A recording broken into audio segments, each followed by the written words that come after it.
Bismillahirrahmanirrahim. Assalamualaikum warahmatullahi wabarakatuh. Innal hamdalillah nahmaduhu wa nasta'inuhu wa nastahdihi wa nastaghfiruhu wa natubu ilayh.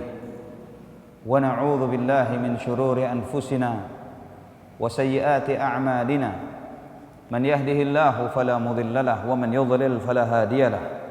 أشهد أن لا إله إلا الله وحده لا شريك له وأشهد أن محمدا عبده ورسوله لا نبي بعده اللهم صل وسلم وبارك على عبدك ونبيك محمد وعلى آله وصحبه ومن اهتدى بهديه إلى يوم القيامة قال الله جل وعلا يا أيها الذين آمنوا اتقوا الله حق تقاته ولا تموتن إلا وأنتم مسلمون يا أيها الناس اتقوا ربكم الذي خلقكم من نفس واحدة وخلق منها زوجها وبث منهما رجالا كثيرا ونساء واتقوا الله الذي تساءلون به والأرحام إن الله كان عليكم رقيبا يا أيها الذين آمنوا اتقوا الله وقولوا قولا سديدا يصلح لكم أعمالكم ويغفر لكم ذنوبكم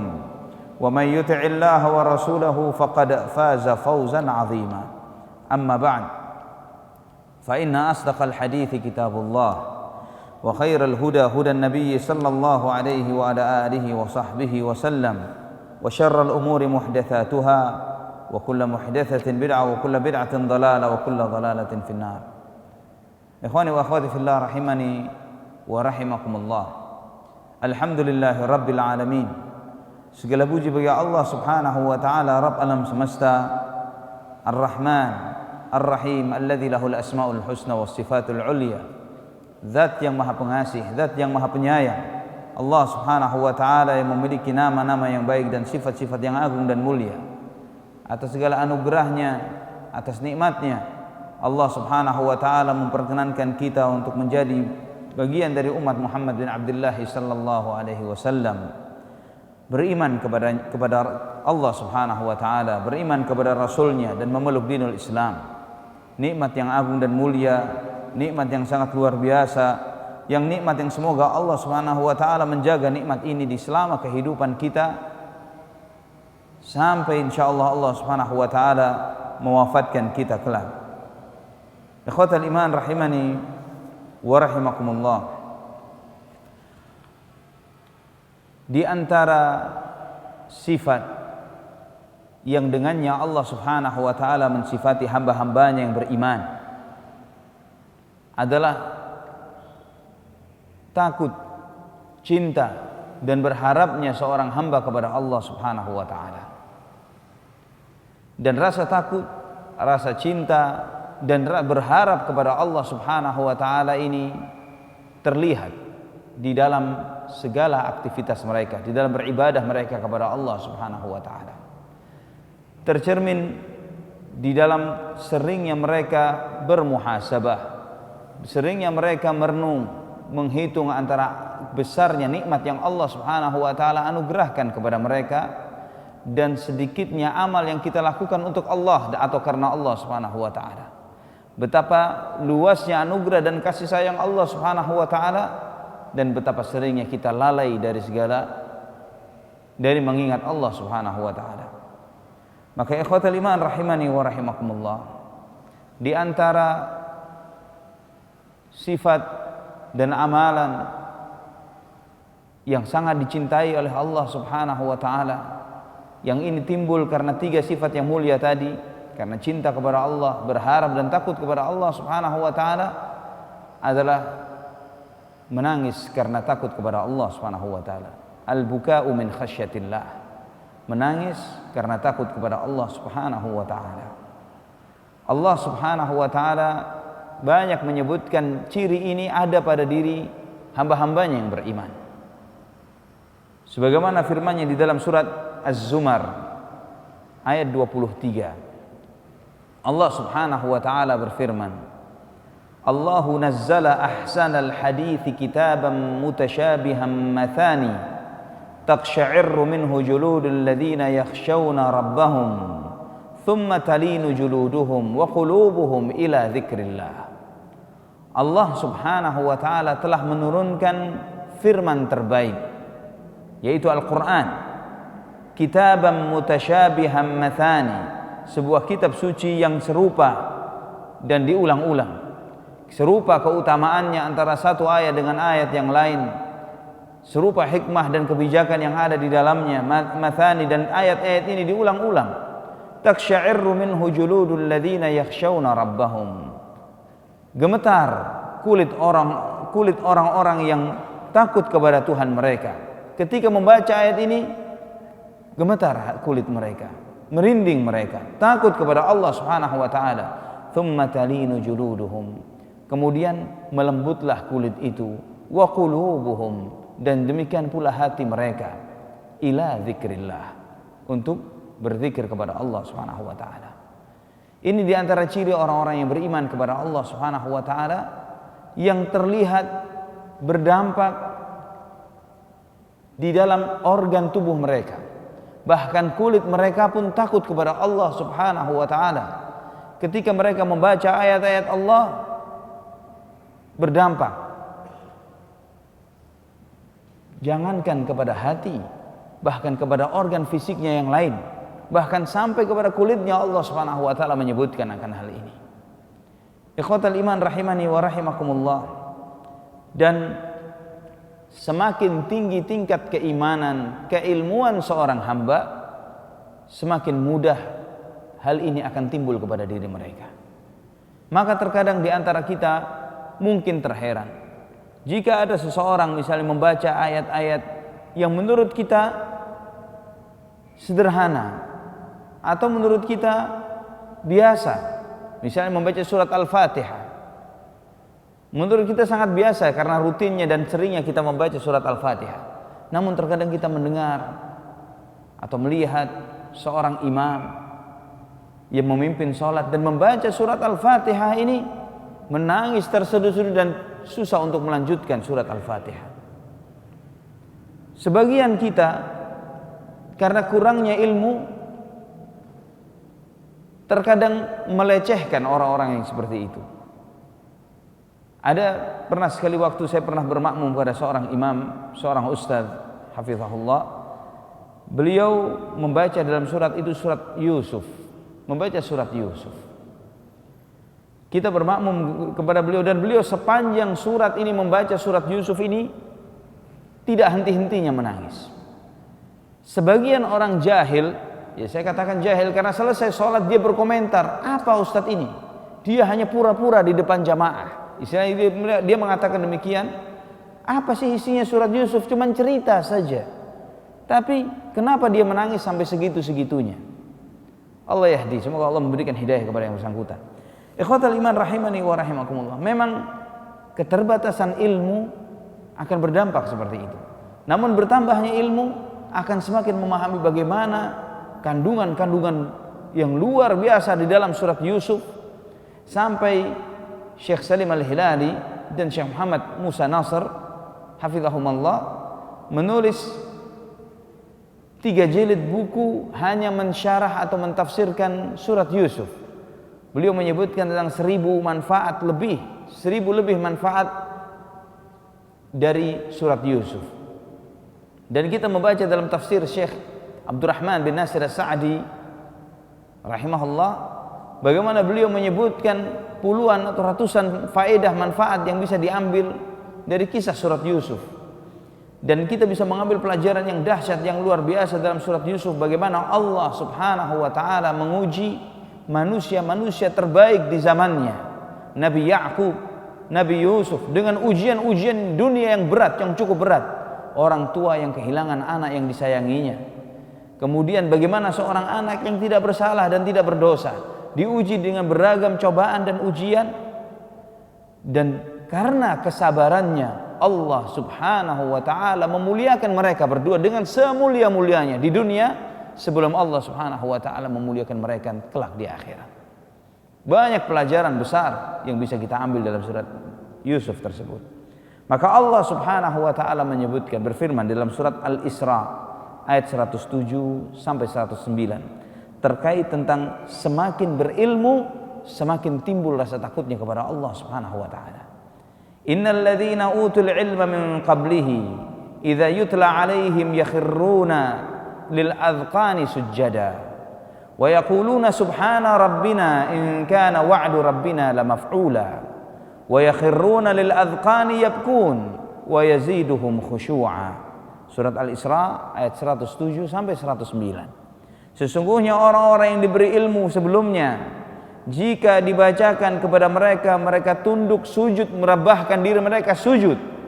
Mereka berkata, Maha suci Tuhan kami, sesungguhnya janji Tuhan kami pasti terlaksana.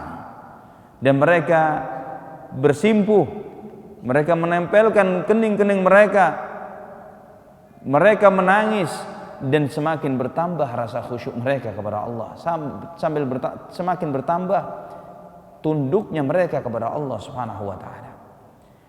Ayat ini menceritakan tentang sebagian ahlul kitab yang beriman kepada Rasulullah sallallahu alaihi wasallam.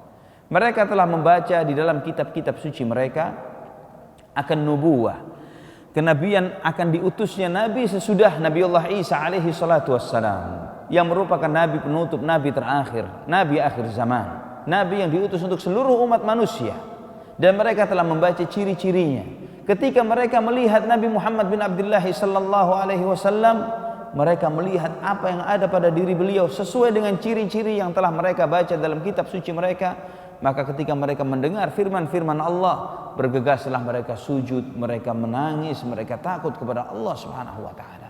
Ilmu menambah khusyuknya mereka, menambah takutnya mereka kepada Allah Subhanahu wa taala, dan menimbulkan di antaranya adalah al-buka, menangis karena takut kepada Allah Subhanahu wa taala. Ikhwatul iman rahimani wa rahimakumullah. Juga para nabi dan para rasul, mereka merupakan puncaknya orang-orang berilmu, yang martabat ilmu mereka sampai kepada tingkatan yakin, karena mereka menerima wahyu langsung dari Allah Subhanahu wa taala. Allah Subhanahu wa taala menyebutkan di antara ciri-ciri mereka di dalam ibadah, di dalam berzikir, di dalam sujud dan rukuk mereka. Allah menyebutkan di dalam surat Maryam ayat 58, ulaika alladzina an'ama Allahu 'alaihim minan nabiyyin min dzurriyyati Adam wa mimman hamalna ma'a Nuh wa min dzurriyyati Ibrahim wa Israil wa mimman hadaina wajtabaina idza tutla 'alaihim ayatur rahmani kharru sujjadan wa bukiya. Merekalah orang-orang yang telah kami berikan nikmat kepada mereka dari para nabi yang merupakan keturunan Adam, dan yang kami bawa bersama Nuh di atas kapalnya. Wa min dzurriyyati Ibrahim, dan dari keturunan Ibrahim dan Israil. Israil di sini adalah Nabiullah Ya'qub alaihi salatu wassalam. Wa mimman hadaina wajtabaina, dan dari orang-orang yang kami telah berikan hidayah, petunjuk, dan kami pilih mereka dengan kenabiannya. Idza tutla alaihim ayatur rahman, dan jika dibacakan kepada mereka ayat-ayat Ar-Rahman, kharru sujjadan wa bukiya, maka mereka pun bergegas tunduk, mereka bergegas bersimpuh sujud dan menangis kepada Allah, menangis karena Allah Subhanahu wa taala. Ikhwatal iman rahimani wa rahimakumullah. Inilah ciri-ciri para nabi, ciri-ciri para rasul di dalam takutnya mereka, berharapnya dan cinta mereka kepada Allah Subhanahu wa taala. Maka bagi mereka dari umat-umat para nabi, terutama kita umat Muhammad bin Abdullah sallallahu alaihi wasallam, yang memiliki sifat ini, layaklah mereka untuk mendapatkan bagian yang besar, mendapatkan kemuliaan yang agung dari Allah Subhanahu wa taala. Nabi sallallahu alaihi wasallam bersabda dalam hadis yang diriwayatkan oleh Imam Bukhari, Imam Muslim dan yang lainnya di dalam sahihnya dari Abu Hurairah radhiyallahu an, Nabi SAW bersabda, sab'atun yudhilluhumullahu fi dhillih yauma la dhilla illa dhilluhu. Ada 7 golongan manusia yang Allah Subhanahu wa taala menaungi mereka pada suatu hari yang tidak ada naungan kecuali naungan dari Allah Subhanahu wa taala. Pada hari kiamat, ketika matahari didekatkan di manusia, ketika bumi ini dibentangkan dengan sebentang-bentangnya, maka tidak ada lagi dataran tinggi dan dataran rendah. Di sebuah hamparan yang luas, matahari didekatkan, manusia tenggelam di dalam peluh mereka sesuai dengan kadar amal dan dosa-dosa yang mereka lakukan selama di dunia. Hari itu tidak ada naungan kecuali naungan Allah Subhanahu wa taala, Rabbul Alamin. Nabi sallallahu alaihi wasallam menyebutkan pada hari itu tidak semua manusia mengalami kepanasan, keletihan, terbenam di dalam peluh mereka. Tidak semuanya. Ada manusia-manusia yang dilindungi oleh Allah Subhanahu wa taala pada hari itu. Disebutkan oleh Nabi ada 7 golongan, 7 jenis manusia yang Allah Subhanahu wa taala lindungi mereka pada hari itu. Yang pertama, Nabi bersabda al-imamul adil, imam atau pemimpin yang adil. Pemimpin yang adil. Yang kedua, syabun nasya'a fi ibadatillah, pemuda yang tumbuh di dalam beribadah kepada Allah. Pemuda yang tumbuh di dalam beribadah kepada Allah. Ini pelajaran bagi kita bahwa bukan masa muda itu masanya untuk dibiarkan, dibebaskan, dimerdekakan. Biarkan anak kita kan masih muda, ntar kalau seusia-usia kita baru kita arahkan kepada agama. Bukan seperti itu. Masa muda itu waktu yang sangat singkat sekali. Sehingga seringkali manusia melewati masa muda namun dia tidak sadar kalau sudah lewat masa mudanya. Sehingga kalau sudah beruban masih merasa seperti remaja. Ya, sudah tua, sudah punya cucu, merasa masih semangatnya semangat muda. Ya, dia lupa bahwa usianya sudah kepala 5, kepala 6, namun masih merasa seperti pemuda. Ikhwatal iman rahimani wa rahimakumullah. Pemuda yang tumbuh di dalam beribadah kepada Allah, termasuk mereka yang dinaungi oleh Allah Subhanahu wa taala pada hari yang tiada naungan kecuali naungan dari Allah Subhanahu wa taala. Kemudian yang ketiga, Nabi SAW menyebutkan rajulun qalbuhu mu'allakun bil masajid. Seorang laki-laki yang hatinya terpaut dengan masjid. Hatinya terpaut dengan masjid artinya dia menanti kapan waktu ibadah salat wajib dan dia bergegas berangkat ke masjid. Menanti kapan datangnya azan, waktu azan, dan dia bergegas memikirkan untuk segera melaksanakan salat berjamaah di masjid. Kemudian yang keempat, warajulani tahabba fillahi ijtama'a ala dzalik wa tafarraqa alaihi. 2 orang yang saling mencintai karena Allah Subhanahu wa taala. Bertemunya karena Allah, terpisahnya karena Allah. Jadi cinta ini karena Allah Subhanahu wa taala, bukan karena kesamaan visi misi secara usaha misalnya, bukan karena kesamaan organisasi, bukan karena kesamaan suku, bukan karena kesamaan yang bersifat materi, ya, namun disatukan karena Allah Subhanahu wa taala, dipisahkan karena Allah Subhanahu wa taala. Ikhwatal iman rahimani wa rahimakumullah. Kemudian yang kelima, wa rajulun da'athum ra'atun dzatu mansibin wa jamalin faqala inni akhafullah. Seorang laki-laki yang diajak berzina oleh seorang wanita yang memiliki jabatan dan kecantikan. Subhanallah. Salah satunya saja sangat menipu dan menyesatkan. Jika keduanya terkumpul, seorang memiliki jabatan dan memiliki kecantikan, maka tingkatan ini lebih dahsyat. Namun orang ini mengatakan inni akhafullah, saya takut kepada Allah Subhanahu wa taala. Ujian yang berat ini, dia lulus dari ujian ini, maka dia layak mendapatkan perlindungan dan naungan dari Allah Subhanahu wa taala. Wa rajulun tasaddaqa bi sadaqatin fa akhfaha. Yang keenam, seseorang yang bersedekah dengan suatu sedekah dan dia menyembunyikannya. Menyembunyikan sedekahnya hatta la ta'lama shimaluhu ma tunfiqu yaminuh. Sampai tangan kirinya tidak mengetahui apa yang disedekahkan oleh tangan kanannya. Maksudnya adalah sedekah yang sembunyi-sembunyi, sehingga orang terdekat kita sekalipun tidak tahu akan sedekah kita. Seorang suami yang bersedekah di luar, yang bersedekah di luar dengan sedekah-sedekah yang luar biasa yang tidak diketahui oleh istrinya, atau sebaliknya, seorang istri yang bersedekah dengan harta yang dia terima dari suaminya atau harta dia sendiri, ya, dan dia menyedekahkannya di jalan Allah Subhanahu wa taala dalam hal-hal yang ma'ruf, dan sang suami tidak mengetahuinya atau orang-orang terdekatnya tidak mengetahuinya. Ya, bukan secara harfiah tangan kiri disembunyikan ketika bersedekah dengan tangan kanannya. Namun Allah menunjukkan kedekatan seseorang, namun kedekatannya ini tidak menyebabkan satu sama lainnya mengetahui akan sedekah yang satu dengan yang lainnya. Kemudian yang terakhir, yang ketujuh, rajulun dzakarallaha khalian fafadat aina. Seseorang yang mengingat Allah Subhanahu wa taala sendirian dan dia menangis. Mengingat Allah dan dia menangis, mengucurkan air mata. Ikhwatal iman rahimani wa rahimakumullah.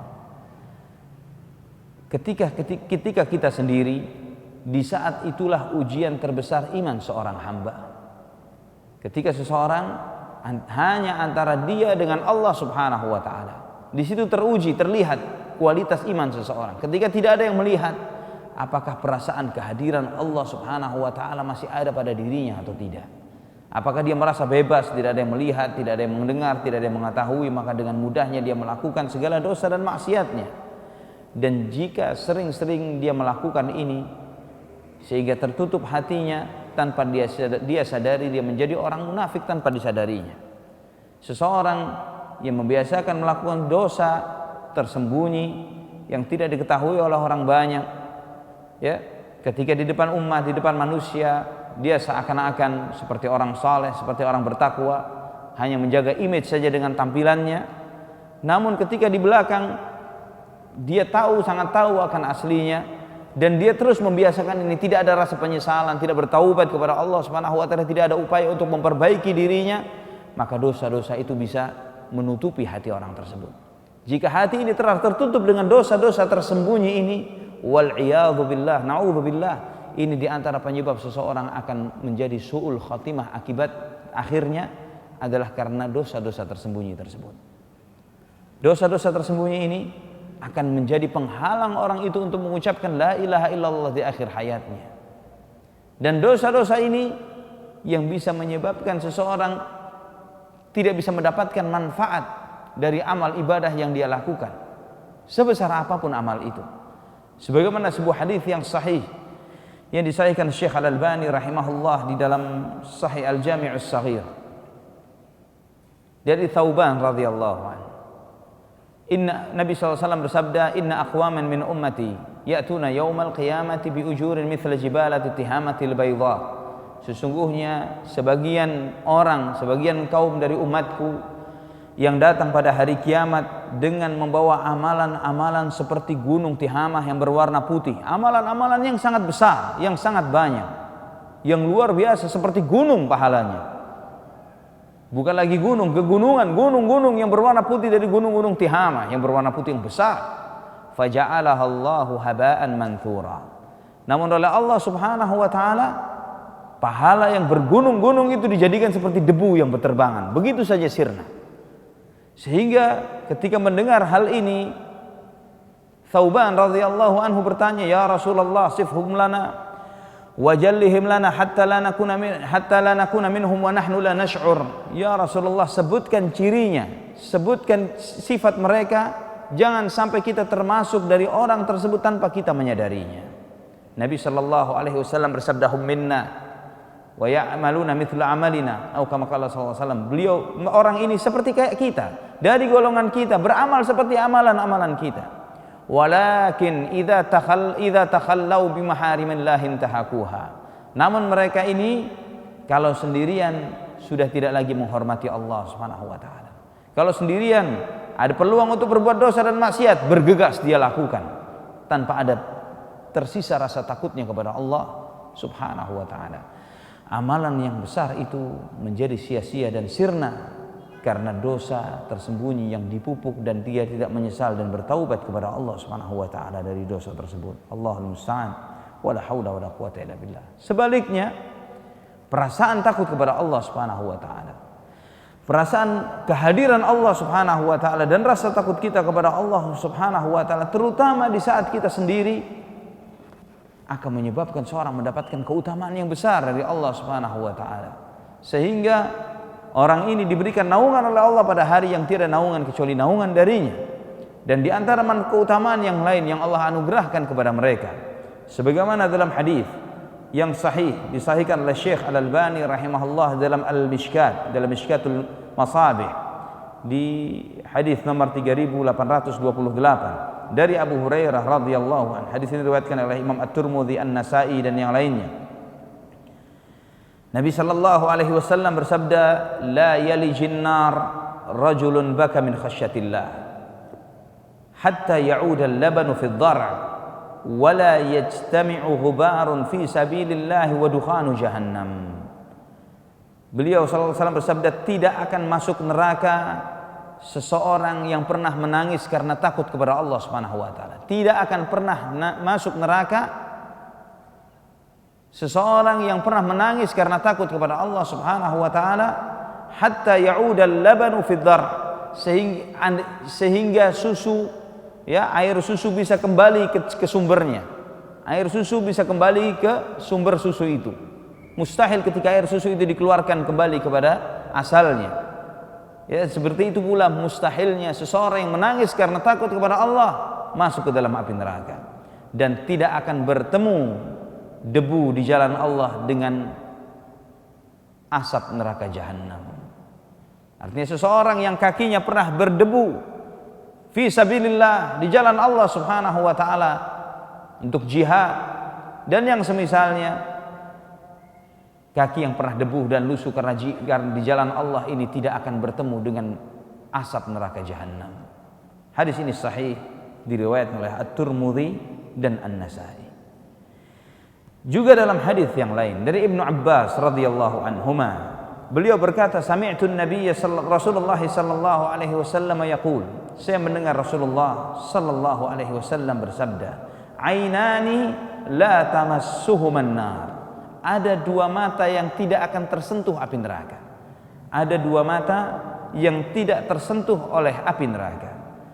Ainun bakat min khasyatillah wa ainun batat tahrisu fi sabilillah. Yang pertama, mata yang menangis karena takut kepada Allah Subhanahu wa taala, dan yang kedua, mata yang melek, yang menjaga di jalan Allah, berjihad di jalan Allah Subhanahu wa taala. Ketika mendapatkan tugas untuk pos jaga pada waktu jihad, mata ini melek, dia melihat, menjaga kaum muslimin yang sedang istirahat, sedang tidur. Mata ini tidak akan disentuh oleh api neraka. Hadis ini diriwayatkan oleh At-Tirmidzi dalam sunannya dan disahihkan oleh Syekh Al-Albani dalam Al-Mishkat. Ikhwatal iman rahimani wa rahimakumullah. Di antara hadis yang lain yang menjelaskan akan keutamaan menangis karena takut kepada Allah Subhanahu wa taala, itu hadis yang diriwayatkan oleh Abu Hurairah radhiyallahu anhu bahwa Nabi sallallahu alaihi wasallam bersabda, hurrima ala ainaini an tanalahu nar, ainun bakat min khasyatillah wa ainun batat tahrisul islam wa ahlahu minal kufr. Hadis ini diriwayatkan oleh Al-Hakim dalam Mustadraknya dan disahihkan oleh Syekh Al-Albani rahimahullah dalam Sahihut Targhib wa Tarhib. Dua mata yang diharamkan untuk disentuh oleh api neraka, kata Nabi SAW. Dua mata yang diharamkan untuk disentuh oleh api neraka. Mata yang pertama adalah mata yang menangis karena takut kepada Allah Subhanahu wa taala, dan yang kedua, mata yang berjaga untuk menjaga Islam dan kaum muslimin dari kekufuran. Mata yang terjaga untuk menjaga Islam dan kaum muslimin dari kekufuran. Termasuk di dalam hal ini adalah ketika bangun di tengah malam atau ketika tertunda tidur untuk menuntut ilmu, untuk berdakwah di jalan Allah, untuk mengajak manusia ke dalam dinul Islam, mencegah manusia dari kekufuran. Dan ini di antara keutamaan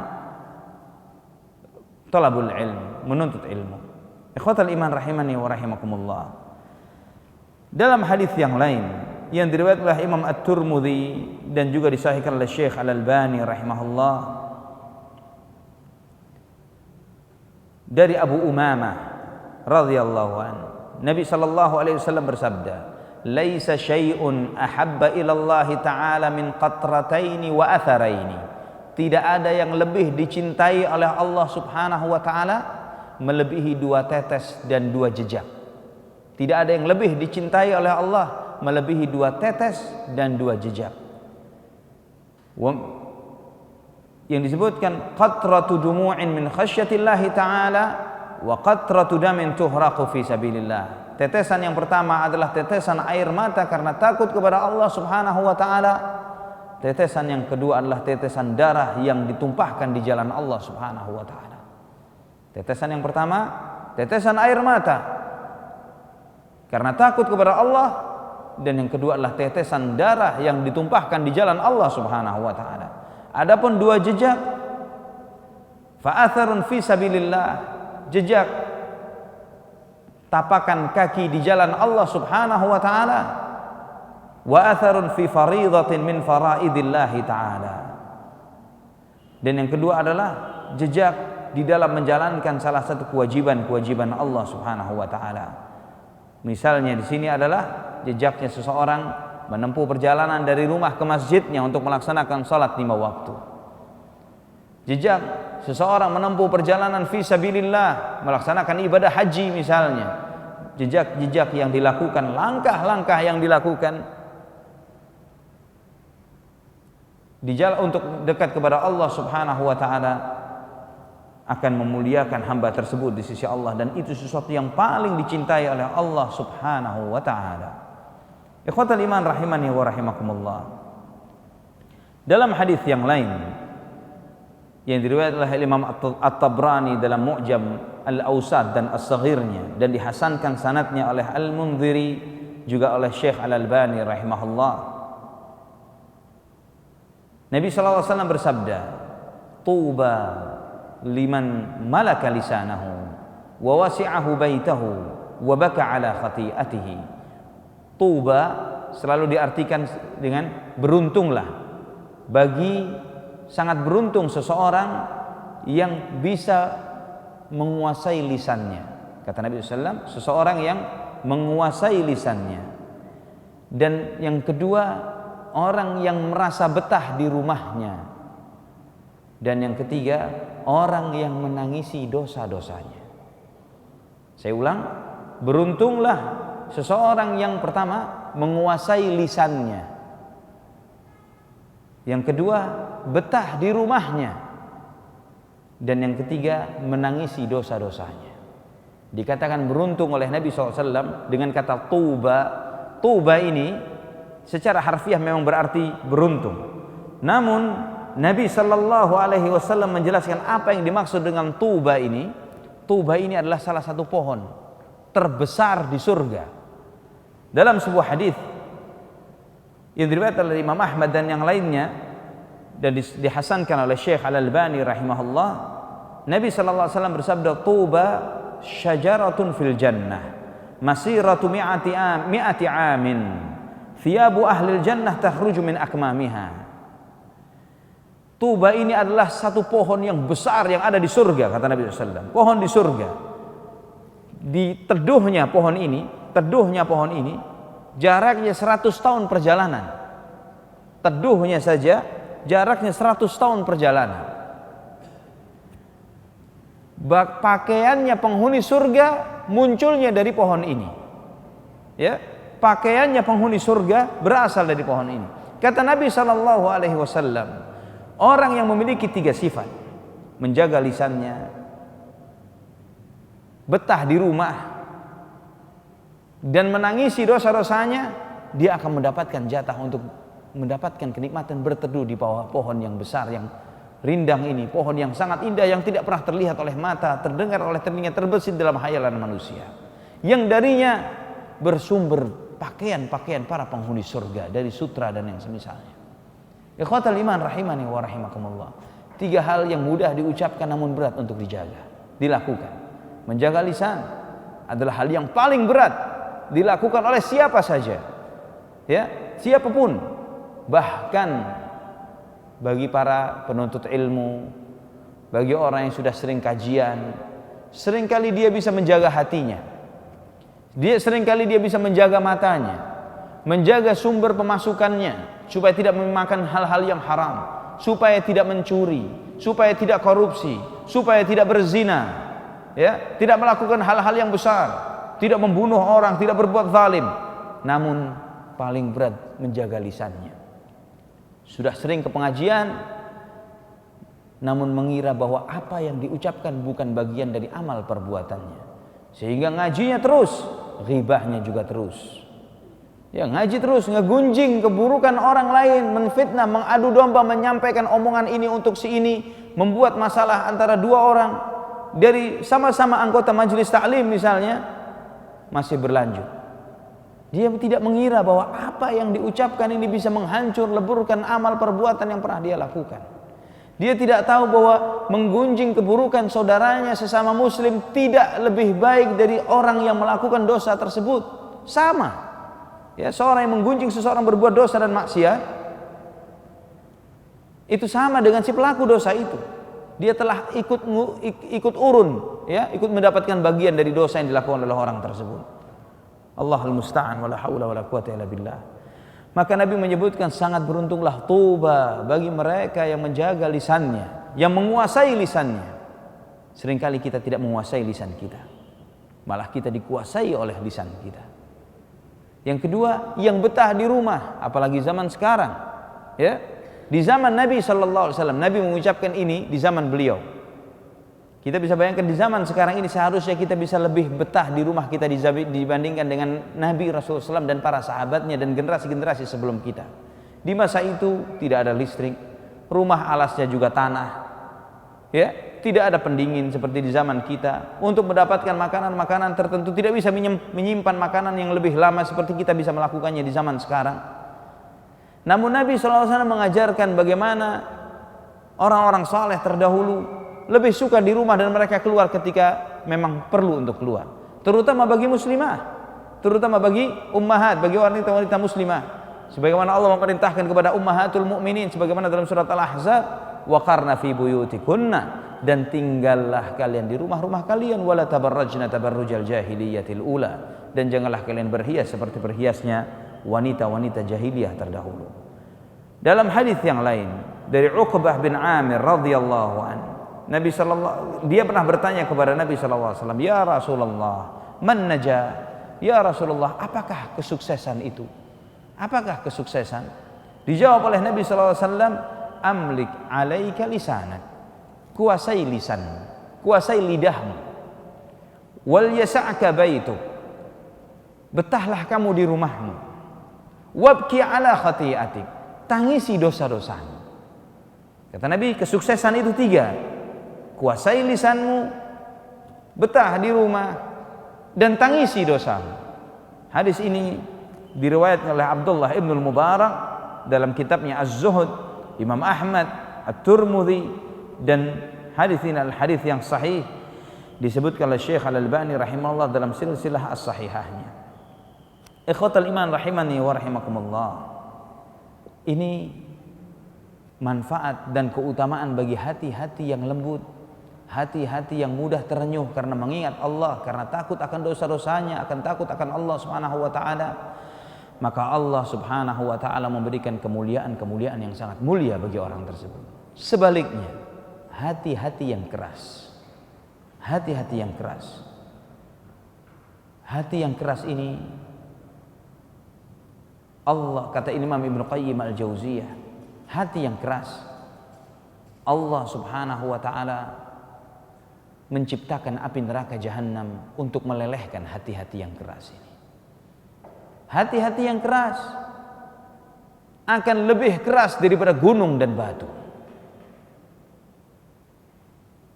Sebagaimana Allah Subhanahu wa taala berfirman, ya, di akhir surat Al-Hasyr, "Lau anzalna hadzal Qur'ana 'ala jabal la ra'aitahu khashi'an mutasaddian min khasyatillah."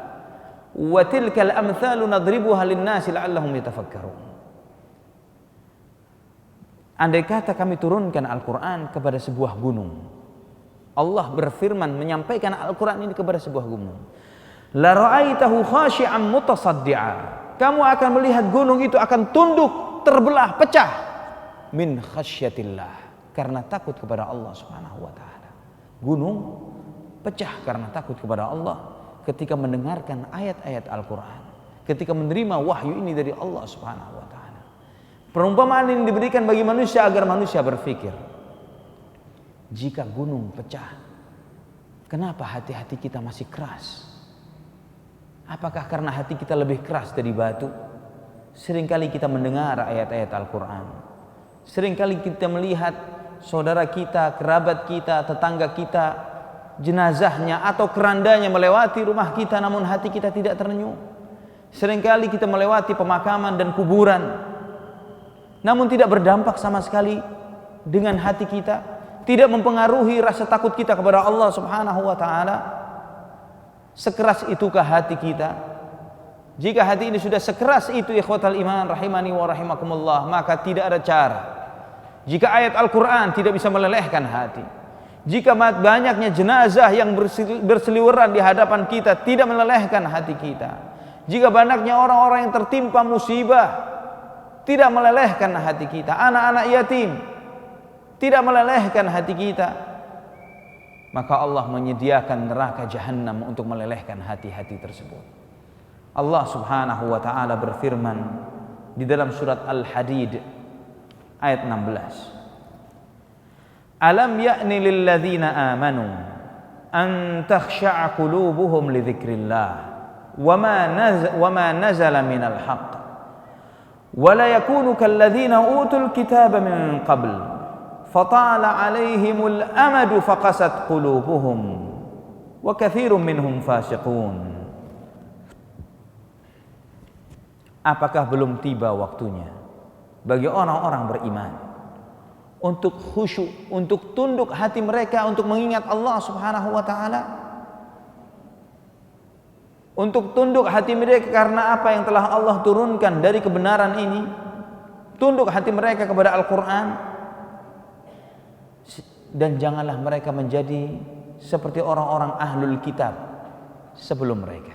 Allah ingatkan, jangan sampai kita seperti orang-orang ahlul kitab. Orang-orang ahlul kitab ini, Yahudi dan Nasrani, punya kitab suci sebagaimana kita juga punya kitab suci. Namun mereka tidak memanfaatkan kitab sucinya sebagaimana yang seharusnya. Kitab suci Al-Quran atau kitab sucinya orang-orang ahlul kitab Taurat dan Injil yang harusnya membuat mereka bertambah beriman kepada Allah, membuat hati mereka semakin tunduk dan khusyuk kepada Allah Subhanahu wa ta'ala, namun mereka menjadikan ayat-ayat itu sebagai sarana debat kusir satu di antara mereka, untuk saling mengunggulkan satu yang lain di antara yang lainnya di dalam pemahaman tentang dinul Islam, tentang agama mereka, tentang kitab sucinya. Sehingga kitab ayat itu hanya sebagai sarana untuk sebagaimana ilmu yang lain, untuk diperdebatkan saja, didiskusikan, bukan untuk diamalkan, bukan untuk dikaji, untuk diamalkan, untuk kita terenyuh hati kita dengan ayat-ayat tersebut. Fatala alaihimul amad, sehingga lamalah jarak antara masa mereka dengan nabi-nabi yang telah diutus kepada mereka. Faqasat qulubuhum, ketika mereka sudah semakin jauh dari masa para nabi, jauh dari kitab sucinya, tidak memanfaatkan kitab suci itu untuk menambah iman mereka, untuk beribadah kepada Allah Subhanahu wa ta'ala, maka hati mereka menjadi keras. Faqasat qulubuhum wa katsirun minhum fasiqun. Ketika hati ini sudah keras karena jauh dari Al-Quran, tidak sering-sering dilelehkan dengan ayat-ayat Allah Subhanahu wa ta'ala, maka mayoritas mereka menjadi orang-orang fasik, menjadi orang fasik, pelaku dosa dan maksiat. Ayat ini mengajarkan kepada kita apa penyebab manusia menikmati dosa dan maksiatnya dan tidak mudah bertaubat kepada Allah, tidak mudah hatinya teringat dengan Allah Subhanahu wa ta'ala, adalah karena jauhnya dari Al-Quran. Jauh dari Al-Quran, ikhwatal iman rahimani wa rahimakumullah, Al-Quran ini adalah peringatan. Al-Quran ini penjelasan, hidayah, cahaya, ruh yang Allah Subhanahu wa ta'ala turunkan kepada Rasulullah SAW, kepada kita, untuk semakin dekat kita kepada Allah Subhanahu wa ta'ala. Namun jika sebagian kita menjadikan Al-Quran hanya sebagai jimat saja, untuk mencari berkah dengan Quran, untuk ngusir setan, ya, hal-hal yang dimanfaatkan dibaca kalau ada orang mati saja. Padahal Al-Quran ini liyunzira man kana hayya, untuk memberikan peringatan bagi yang hidup. Al-Quran peringatan bagi yang hidup, bukan untuk orang mati. Namun ketika dibalik fungsinya, maka tidak berdampak bagi orang yang membacanya. Ketika hati ini menjadi keras, maka mudah dia melakukan dosa dan maksiat. Ikhwatal iman rahimani wa rahimakumullah.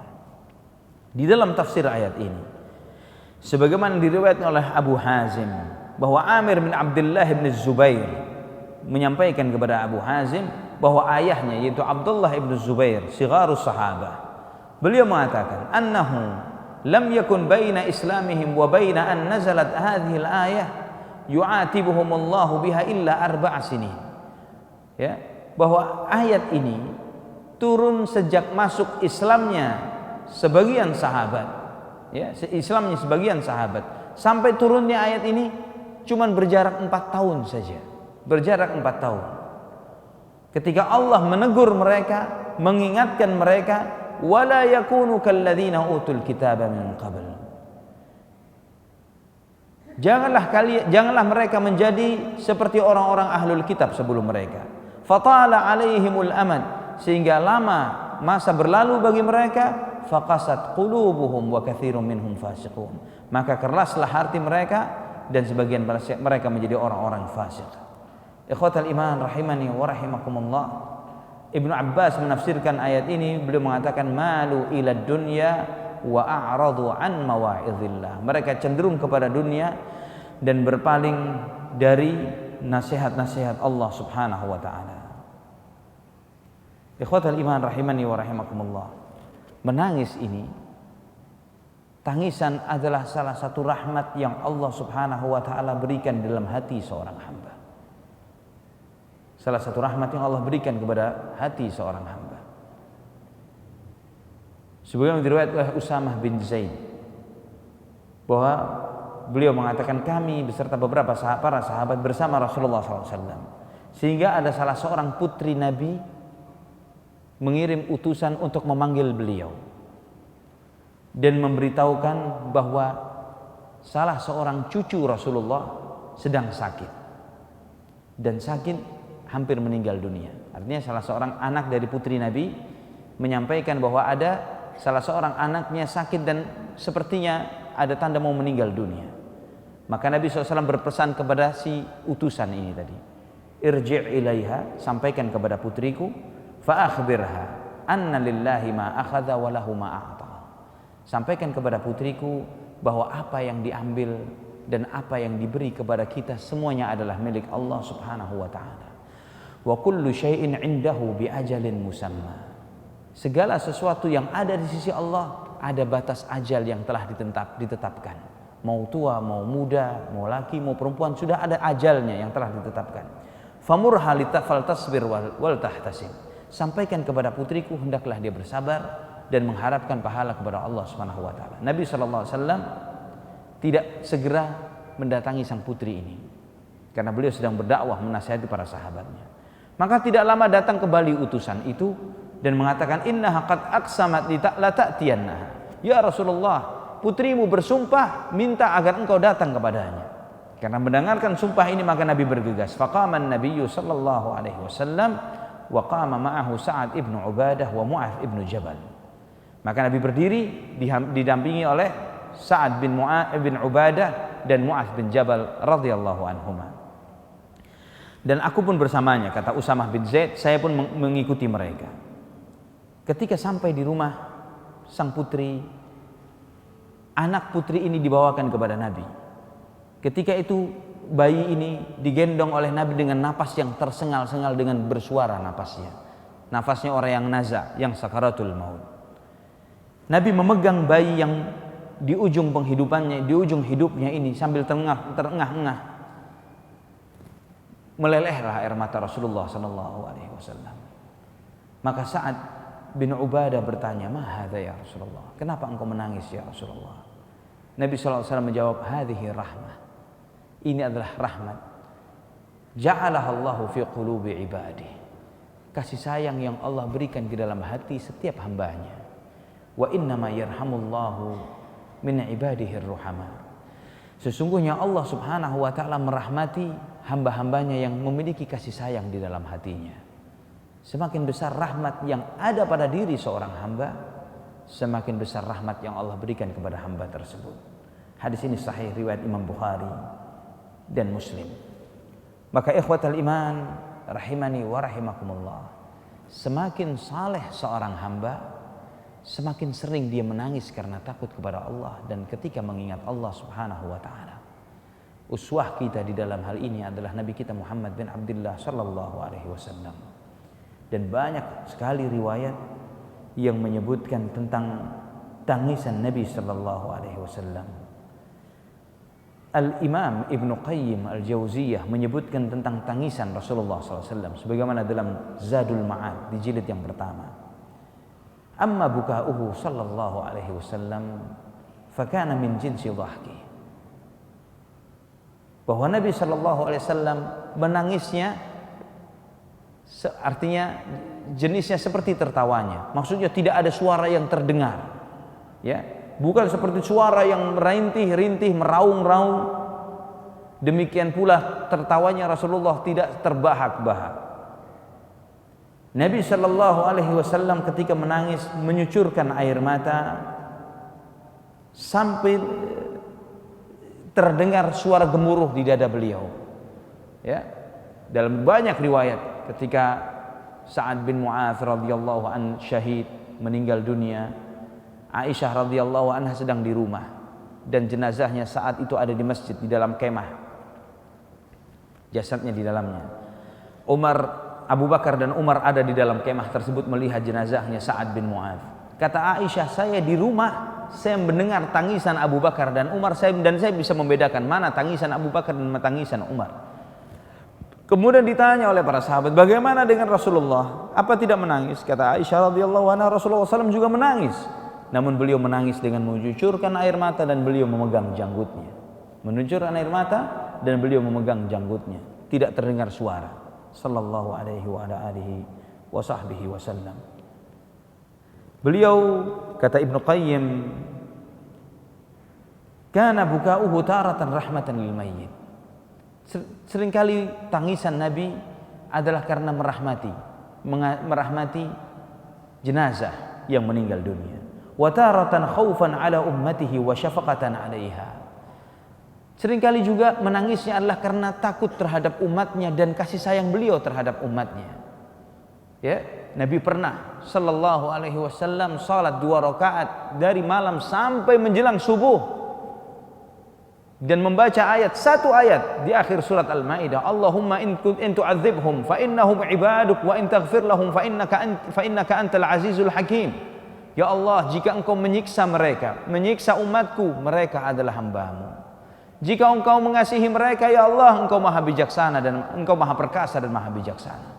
Wa kana yarka'u biha wa yasjudu biha. Berdiri salat mengulang-ulang ayat ini, rukuknya baca ini, sujudnya baca ini. Ya, bagaimana Nabi sallallahu alaihi wasallam mengasihi kita umatnya, mendoakan kita dalam 2 rakaat salat, rukuk, sujudnya membaca doa yang sama. Surat yang dibaca ayat yang sama, berulang-ulang untuk mendoakan umatnya sallallahu alaihi wa ala alihi wa sahbihi wasallam. Ini jenis tangisan beliau yang kedua. Wa taratan min khasyatillah, dan juga di antara tangisan beliau adalah karena takut kepada Allah Subhanahu wa taala. Wa taratan min sima'il Qur'an, dan juga tangisan beliau juga ketika mendengarkan ayat-ayat Al-Qur'an. Wa huwa buka'u ishtiyaqin wa mahabbatin wa ijlalin. Tangisan Nabi adalah tangisan rindu. Tangisan Nabi adalah tangisan cinta dan pengagungan kepada Allah Subhanahu wa taala yang diiringi dengan rasa takut kepada Allah Subhanahu wa taala.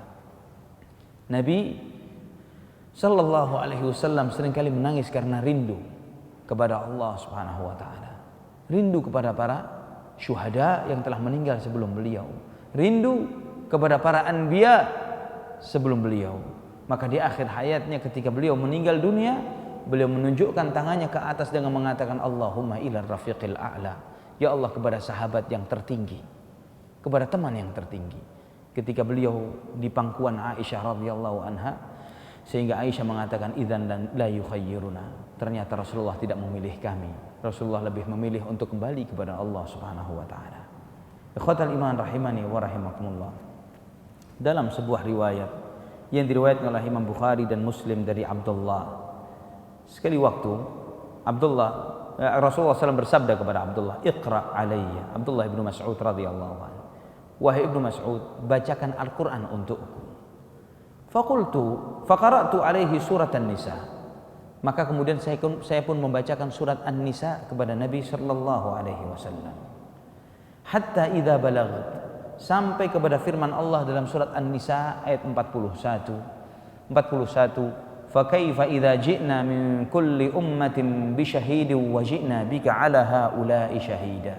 Maka bagaimana jika kami datangkan bagi setiap umat saksi-saksi mereka, dan kami datangkan engkau Muhammad sebagai saksi bagi mereka semuanya. Fanadhartu ilaihi, maka saya mendengarkan Rasulullah mengatakan, "Hasbuk, cukup, stop," kata Nabi SAW, "cukup." Kemudian aku melihat kepada beliau, saya melihat air mata beliau bercucuran. Air mata Rasulullah menangis bercucuran. Tentang menafsirkan ayat ini, ya, kenapa Rasulullah menangis? Ya, dalam sebuah hadis yang diriwayatkan Abu Sa'id Al-Khudri, Rasulullah SAW bersabda, "Yaji'un nabiyyu wa ma'ahu rajulan, wa yaji'un nabiyyu wa ma'ahu thalatha, wa akthar min dhalik, wa aqal." Nanti di akhir zaman, pada waktu hisab, akan datang seorang nabi hanya diikuti oleh 2 orang dari umatnya. Umatnya cuma 2 orang saja yang beriman kepadanya. Ada seorang nabi yang datang hanya diikuti oleh 3 orang. Ada yang lebih banyak dari 3, ada yang lebih sedikit dari 3. Fayuqalu lahu, nanti nabi itu ditanya, "Hal ballaghta qaumak?" Apakah engkau sudah menyampaikan risalah yang aku amanahkan kepadamu, kepada umatmu? Fayaqulu na'am. Maka nabi itu menjawab, "Iya ya Allah." Fayud'a qaumu, maka dipanggillah kaum dari nabi itu. Ditanya, "Fahal ballaghakum hadza?" Wahai kaumnya nabi ini, kalian sudah pernah dengar risalah yang aku sampaikan kepada nabi ini? Nabi ini telah menyampaikan kepadamu? Maka kaumnya mengatakan, "La, enggak ya Allah, enggak nyampaikan ke kami." Fayuqal, "Man syahidalak?" Maka nabi ini ditanya oleh Allah, "Saksimu siapa? Siapa saksi?" Fayaqul, maka para nabi itu menjawab, "Muhammad wa ummatuhu." Saksiku adalah Muhammad dan seluruh umatnya. Kita semua akan menjadi saksinya seluruh para nabi. Fatud'a ummatu Muhammadin, maka dipanggillah umatnya Muhammad. Ditanya, "Hal ballagha hadza?" Wahai umat Muhammad, apakah nabi ini telah menyampaikan kepada umatnya? Fayaquluna na'am. Maka kita semua insyaallah akan menjawab iya. Kita akan menjawab iya, nabi ini telah menyampaikan kepada umatnya. Maka ditanya lagi, "Wa ma ilmukum bidzalik?" Tahu dari mana kalian bahwa nabi ini telah menyampaikan kepada umatnya? Fayaquluna akhbarana nabiyyuna bidzalika anna ar-rusula qad ballaghu fasaddaqnahu. Kami telah mendapatkan berita dari nabi kami Muhammad sallallahu alaihi wasallam bahwa para rasul telah menyampaikan risalah kepada umatnya dan kami percaya, kami beriman kepada Rasulullah sallallahu alaihi wasallam. Faqala fadzalikumullah qauluhu ta'ala, maka Nabi bersabda, itulah firman Allah Subhanahu wa taala, wa kadzalika ja'alnakum ummatan wasatan litakunu syuhada'a 'alan nas wa yakuna ar-rasulu 'alaikum syahida. Surat Al-Baqarah ayat 143. Dan demikianlah kami jadikan kalian sebagai umat pertengahan agar kalian semua menjadi saksi bagi seluruh manusia dan Rasul menjadi saksi bagi kalian semuanya. Surat Al-Baqarah ayat 143. Riwayat ini diriwayatkan oleh Ibnu Majah, Imam Ahmad dan Imam Bukhari dan disahihkan oleh Syekh Al-Albani rahimahullahu rahmatan wasi'ah. Ikhwatal iman rahimani wa rahimakumullah. Nabi sallallahu alaihi wasallam seringkali menangis karena takut kepada Allah Subhanahu wa taala. Banyak sekali, puluhan riwayat akan hal ini. Saya sampaikan di antaranya adalah ketika Nabi sallallahu alaihi wasallam salat gerhana matahari. Sebagaimana diriwayatkan oleh An-Nasa'i dan yang lainnya dengan sanad yang sahih. Ketika terjadi gerhana matahari di masa Nabi sallallahu alaihi wasallam, beliau berdiri melaksanakan salat. Qama Rasulullah sallallahu yusalli hatta lam yakad yarka'. Beliau berdiri sedemikian lama sampai hampir tidak ruku, lama sekali. Thumma raka'a falam yakad yarfa' ra'sahu. Kemudian setelah lama berdiri ini beliau ruku dan hampir-hampir tidak berdiri karena lamanya rukuknya. Thumma rafa'a ra'sahu falam yakad an yasjud. Kemudian beliau berdiri lagi setelah ruku dan hampir-hampir tidak turun karena lamanya berdirinya. Thumma sajada. Kemudian beliau sujud, falam yakad an yarfa' ra'sahu. Kemudian beliau sujud dan hampir-hampir tidak berdiri, tidak mengangkat kepalanya. Thumma rafa'a ra'sahu. Kemudian beliau bangun dari sujudnya. Falam yakad an yasjud, dan beliau duduk sekian lama hampir-hampir tidak sujud. Thumma sajada, dan beliau sujud lagi. Falam yakad an yarfa' ra'sahu, dengan sujud yang lama hampir tidak mengangkat kepalanya. Faja'ala yanfukhu wa yabki. Kemudian beliau terdengar suaranya yang serak dan beliau menangis. Dalam tangisan itu beliau berdoa, Rabbi, alam ta'idni an la tu'adzibahum wa anna fihim. Wahai Tuhanku, bukankah Engkau telah berjanji kepada aku, Engkau tidak akan menyiksa umatku ini sedangkan aku masih hidup di antara mereka.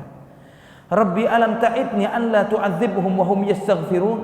Wahai Tuhanku, bukankah Engkau berjanji kepadaku bahwa Engkau tidak akan mengazab mereka sedangkan mereka beristighfar? Wa nahnu nastaghfiruk. Saat ini kami beristighfar, memohon ampun kepadamu wahai Allah. Falamma shalla rak'ataini injalati syams. Ketika beliau salat selesai 2 rakaat, maka terbitlah matahari. Maka Nabi SAW bertahmid dan memuji Allah Subhanahu wa ta'ala. Dan beliau bersabda, sesungguhnya matahari dan bulan adalah 2 tanda dari tanda-tanda Allah Subhanahu wa ta'ala. Tidak terjadi gerhana karena matinya seseorang atau karena hidupnya seseorang. Maka jika terjadi gerhana, bergegaslah kalian melaksanakan mengingat Allah Subhanahu wa ta'ala. Sekali waktu, ini dalam satu riwayat. Dalam riwayat yang lain, sebagaimana diriwayatkan oleh Imam Bukhari dalam tarikhnya, Imam Ahmad, Ibnu Majah dan yang lainnya dan hadisnya sahih dari Barra bin Azib. Ketika kita, kata Barra bin Azib, ketika kita bersama Rasulullah SAW, tidak lama Nabi melihat serombongan orang berjalan. Nabi bertanya, alam ijtama'aha alaihi haula? Mereka sedang berkumpul karena apa? Mereka berkumpul karena apa? Kata Nabi SAW. Maka ada seorang mengatakan, ala qabrin yahfirunahu. Ya Rasulullah, mereka sedang menggali kubur untuk memakamkan salah seorang di antara mereka. Maka Nabi berdiri, bergegas, berjalan cepat melebihi para sahabatnya sampai di sisi kubur tersebut. Kemudian beliau bersimpuh di sisi kuburan ini. Kemudian kata sahabat yang meriwayatkan ini, Barra bin Azib, saya menghampiri Rasulullah dari hadapannya. Jadi beliau menghadapi wajah Nabi SAW. Saya melihat wajah Nabi untuk mengetahui apa yang sedang beliau lakukan. Beliau bersimpuh di sisi lubang kubur itu. Beliau menangis sampai basah janggutnya, sampai air mata itu menetes di tanah yang beliau bersimpuh di sana. Kemudian Nabi SAW bersabda, ay ikhwani limithli yaumi fa'iddu. Nabi bersabda, wahai saudara-saudaraku, untuk inilah hendaklah kalian mempersiapkan diri kalian. Siapkan diri kalian untuk hari kalian akan masuk ke dalam kubur kalian. Ikhwatal iman rahimani wa rahimakumullah. Sebagaimana Rasulullah sallallahu alaihi wasallam, demikian pula para sahabatnya ridwanullah alaihim ajma'in. Mereka adalah ahlul buka, orang-orang yang suka menangis kepada Allah Subhanahu wa taala. Banyak sekali hadis yang kita mendengar, bagaimana kita membaca dalam hadis-hadis tersebut dan kita mendengar penjelasan bagaimana ketika Rasulullah SAW menyampaikan sebuah riwayat atau menyampaikan nasihatnya, para sahabat tergetar hatinya dan menangis bersama Rasulullah SAW. Dalam hadis Al-Irbad bin Sariyah yang sangat masyhur, ya, sebagaimana Irbad mengatakan, wa'adhana Rasulullah sallallahu alaihi wasallam mau'izatan wajilat minhal qulub wa dharafat minhal uyun.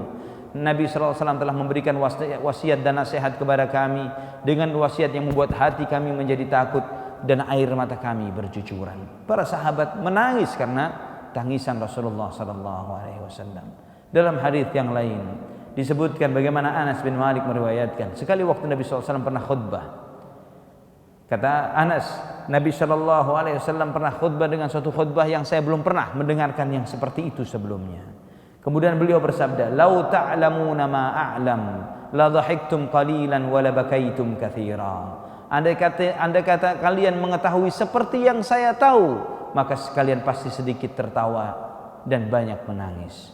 Maka kata Anas bin Malik, para sahabat Rasulullah SAW menutupi wajah mereka dengan bercucuran air mata. Terdengar suara sesenggukan dari mereka. Hadis ini riwayat ini sahih riwayat Imam Bukhari dan Muslim. Demikian pula para bintang-bintang para sahabat, Abu Bakar, Umar, Uthman, Ali dan yang lainnya. Ketika Rasulullah SAW di hari-hari terakhir wafatnya, Nabi sudah tidak kuat untuk menjadi imam di masjid. Ketika beliau minta dihadirkan air wudu, beliau pingsan. Sampai sekian lama beliau siuman. Beliau bertanya, apakah sudah dilaksanakan sholat? Dikatakan belum ya Rasulullah, mereka menantimu. Maka wudu lagi, beliau pingsan lagi. Berulang sampai 2 kali atau 3 kali. Akhirnya Rasulullah memerintahkan, muru Abu Bakar bis shalah. Perintahkan Abu Bakar untuk mengimami manusia. Suruh Abu Bakar untuk jadi imam. Itu berlangsung 10 hari terakhir sebelum wafatnya Rasulullah sallallahu alaihi wasallam.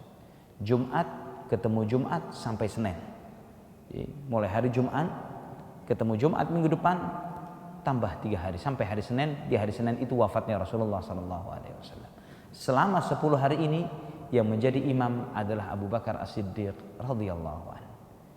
Ketika Aisyah mendengar Rasulullah SAW memerintahkan untuk Abu Bakar yang jadi imam, Aisyah ini khawatir jangan sampai makmum tidak mendengarkan bacaan Qur'annya Abu Bakar. Karena Abu Bakar kalau membaca Al-Quran selalu menangis. Maka Aisyah mengusulkan, ya Rasulullah, coba yang menjadi imam itu Umar.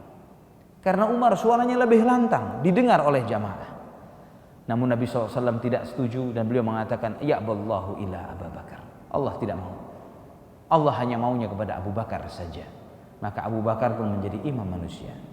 Dan Abu Bakar radhiyallahu an ketika membaca Al-Quran selalu menangis sehingga orang yang di belakangnya pun ingin memaksa untuk mendengarkan bacaan Abu Bakar As-Siddiq karena tangisan beliau.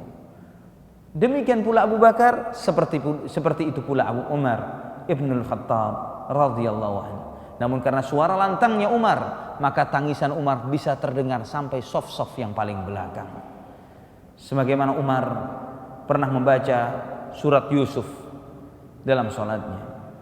Ketika Umar membacakan itu sampai pada surat ke-86, innama ashku bathi wa huzni ilallah.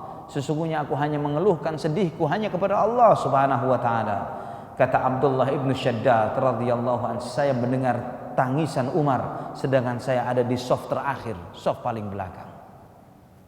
Ya, ini di zaman para sahabat, bukan seperti di zaman kita saf belakangnya di saf kedua. Ya, kalau di zaman kita saf belakang di saf 2 karena masjidnya besar, yang sholat sedikit. Di zaman sahabat ridwanullah alaihim sampai saf-saf yang jauh di belakang ada mereka mendengar tangisan Umar ibnu Khattab radhiyallahu anhu. Uthman ibn Affan radhiyallahu anhu. Beliau pernah sekali waktu ya bersama salah seorang budaknya Hani. Ketika melewati suatu kuburan, beliau menangis sampai basah janggutnya. Ditanya oleh Hani ini, "Ya Uthman, tudhkarul jannatu wan nar wa la tabki wa tabki min hadha?" Ketika sering disebutkan surga, neraka engkau tidak menangis, namun karena kuburan engkau menangis. Maka beliau menjawab dengan sabda Nabi, inna Rasulullah sallallahu alaihi wasallam qala, bahwa Rasulullah SAW bersabda, innal qabra awwala manazilil akhirah fa in naja minhu fama ba'dahu aisaru min wa in lam yanju minhu fama ba'dahu ashaddu min. Sesungguhnya kuburan, kata Nabi SAW, adalah rumah pertama kita di akhirat. Jika kita selamat di kubur kita, maka sesudahnya akan lebih mudah. Jika kita tidak selamat di kubur kita, maka sesudahnya akan lebih menyakitkan. Dan juga Nabi SAW bersabda, ma ra'aitu manzaran qattu illa wal qabru afdha'u min. Saya tidak pernah melihat suatu pemandangan kecuali kuburan lebih mengerikan dari apa yang pernah aku lihat. Hadis ini diriwayatkan oleh At-Tirmidzi, Ibnu Majah dan dengan sanad yang hasan. Ikhwatal iman rahimani wa rahimakumullah. Demikian pula Aisyah ummul mukminin radhiyallahu anha. Aisyah dalam sebuah riwayat Pernah Aisyah ini bermasalah dengan salah seorang sahabat yang merupakan keponakan beliau sendiri, yaitu Abdullah ibnu Zubair. Sampai Aisyah ini bersumpah bernazar tidak ingin bicara dengan Abdullah ibnu Zubair sama sekali. Maka Abdullah ibnu Zubair radhiyallahu anhuma merasa gelisah, merasa sedih karena apa yang diucapkan oleh bibinya ini. Ya, Abdullah ibnu Zubair anaknya Asma binti Abi Bakar, saudarinya Aisyah. Jadi keponakan Ummul Mukminin Aisyah radhiyallahu anha. Maka Abdullah ibnu Zubair merasa sedih karena dia tidak diajak bicara oleh bibinya. Bukan sekedar bibi, dia seorang Ummul Mukminin, ibu dari orang-orang beriman. Maka ketika sekian lama sudah berlangsung, merasa sedihlah dia, maka dia meminta bantuan kepada beberapa orang sahabat. Di antaranya dia berbicara kepada Al-Miswar ibnu Makhramah dan Abdurrahman ibnu Al-Aswad ibnu Abdi Yaghuth, dua orang sahabat ya dari Bani Zuhra, untuk meminta tolong saya minta kepada kalian berdua masukkan saya untuk berjumpa dengan Ummul Mukminin Aisyah radhiyallahu anha. Ya, karena Aisyah tidak mau menjumpainya, tidak mau bertemu dengannya. Maka keduanya pun pergi menghampiri Aisyah, ke rumah Aisyah radhiyallahu anha, didampingi oleh Abdullah ibnu Zubair sang keponakan ini. Maka kedua orang ini mengucapkan assalamualaikum warahmatullahi wabarakatuh. Keselamatan untukmu wahai Aisyah ummul mukminin. Anadkhul, apakah engkau mengizinkan kami masuk? Aisyah radhiyallahu anha mengatakan udkhulu, silahkan kalian masuk. Apakah semuanya? Kata dua orang itu, na'am, masuklah kalian semua. Iya, kalian semua. Aisyah tidak mengetahui bahwa di sana ada Abdullah ibnu Zubair keponakannya. Ketika masuk, Ibnu Zubair membuka penutup wajahnya dan memeluk sang bibi, menangis dengan sejadi-jadinya, meminta kepada bibinya ini untuk mengikhlaskan dirinya, memaafkan kesalahannya. Namun sang bibi tetap bertegar dengan tidak mau memaafkan sang keponakan. Terus demikian sampai dua orang sahabat yang bersama Ibnu Zubair mengingatkan Aisyah, ya Ummul Mukminin, bukankah Nabi SAW melarang untuk kita tidak boleh mendiamkan saudara kita lebih dari 3 hari? Ya Ummul Mukminin, bukankah begini? Terus demikian diingatnya sampai Aisyah luluh dan menangis. Ummul Mukminin menangis radhiyallahu anha dan memaafkannya. Saya sudah bernazar, kata Aisyah, saya sudah bernazar dan menazar itu berat. Nazar itu berat. Namun karena nazarnya ini, akhirnya Aisyah membebaskan nazarnya dengan memerdekakan 40 orang budak.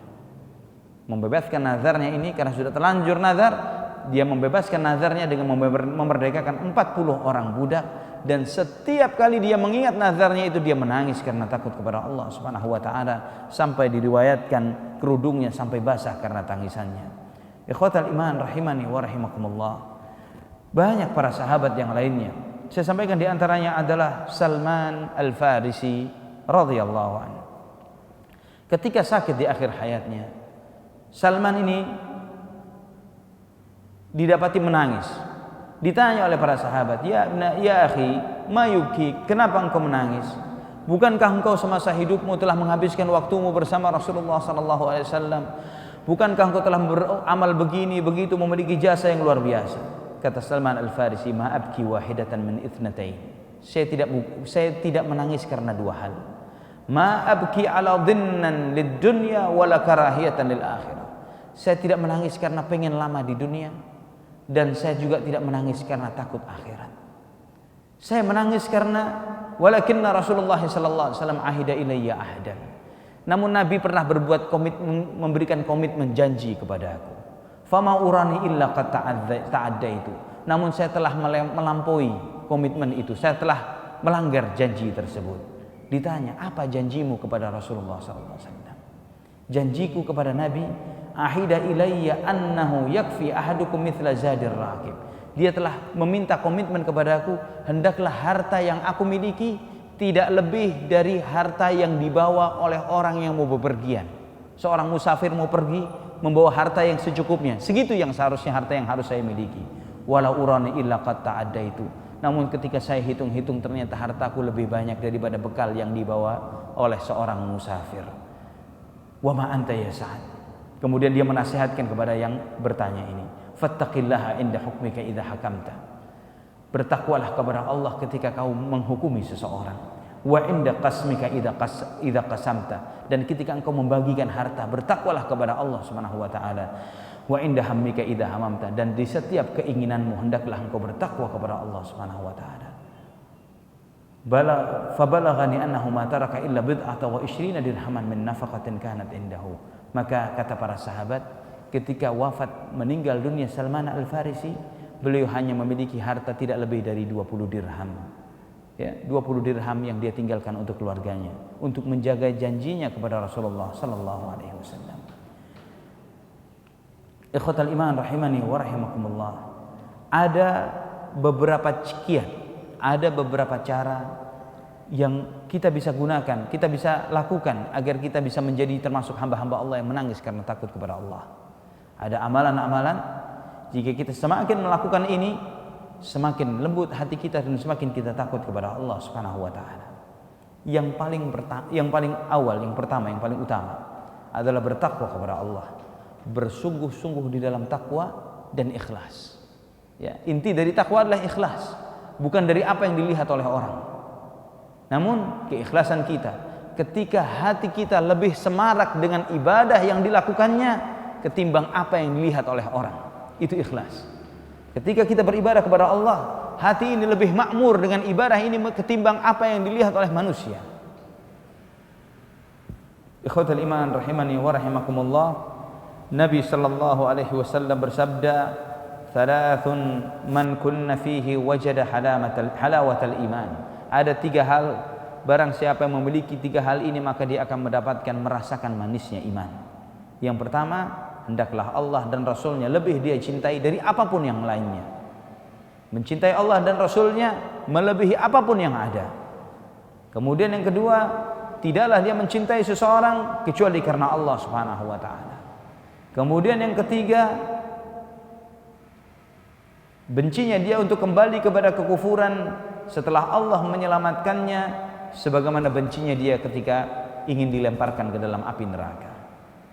3 sifat ini, mencintai Allah dan Rasulnya melebihi apapun, mencintai seseorang karena Allah Subhanahu wa ta'ala, dan yang ketiga benci untuk kembali kepada kekufuran sebagaimana bencinya kita untuk dilemparkan ke dalam api neraka. Jika ini semakin tumbuh di dalam hati seorang hamba, maka akan semakin tinggi tingkatan keimanannya dan dia merasakan manisnya iman. Ketika iman ini sudah menjadi nikmat dan indah dalam hati seseorang, maka akan mudah hatinya untuk menangis karena takut kepada Allah Subhanahu wa taala. Ini yang pertama. Yang kedua, ilmu. Semakin berilmu, semakin kenal Allah. Semakin kenal Allah, semakin mengenal betapa agung dan mulianya Allah Subhanahu wa taala. Betapa agungnya Allah Subhanahu wa taala dan betapa hinanya diri kita, betapa kurang ajarnya kita, betapa tidak berartinya kita di mata Allah Subhanahu wa taala. Betapa lemahnya kita ini. Betapa tidak berartinya diri kita di mata Allah Subhanahu wa taala. Maka seorang semakin berilmu, semakin takut kepada Allah. Sebagaimana firman Allah dalam surat Fatir ayat 28, "Innama yakhsyallaha min ibadihil ulama." Sesungguhnya yang takut kepada Allah dari hambanya adalah para ulama. Juga yang telah saya singgung tadi di awal surat Maryam ayat 58 sampai ayat 60.